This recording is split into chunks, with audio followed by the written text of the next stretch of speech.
خلصت الحكايه في قصه انه الزمالك يعني قال لك هطول بالي عليك وهطول بالي عليك وهطول بالي عليك، لكنه لما لقى انه خوان بزيرة لسه مكمل فيها يعني قال له لا.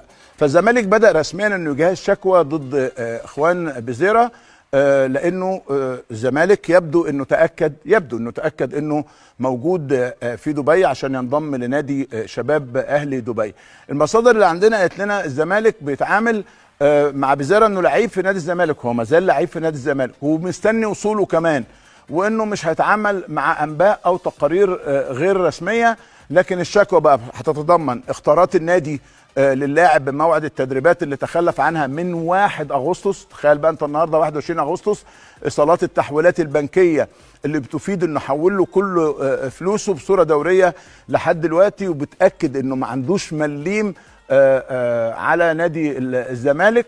والزمالك برضو مستني رد رسمي او ظهور رسمي للاعب في دبي، او الاعلان عن توقيعه او الاعلان عن انضمامه سواء لشباب اهلي دبي او غيره. فالاهلي اللي هو ايه يعني ما تصبرنيش، ما خلاص انا فضيه ومليت، بس انا برضو عامل بالعشره شويه، فخليك جدع كده ايه وبلاش القصه دي. يعني المصدر قال لنا انه الزمالك لما هيتقدم بالشكوى ضد اللاعب هيختصم كمان النادي اللي هينضم منه ايا كان، قول نادي سين، نادي صاد، نادي شباب اهلي دبي، زي ما انت عايز. قال لك لانه ما ينفعش اللاعب يخرج بهذه الطريقه وهذا الشكل. ارجع تاني اقول لك الموقف القانوني لنادي الزمالك هو موقف قوي جدا جدا، لكن من حق اللاعب ان يلعب، ومن حق اللاعب انه ياخد بطاقه مؤقته، ويبدا بقى الاتحاد الدولي والفيفا الشكاوى وتروح وتيجي والقصه والحدوته، وتبدا القصه في مفاوضات مجدده من اجل رحيله او عدم رحيله. فهياخد عقوبه،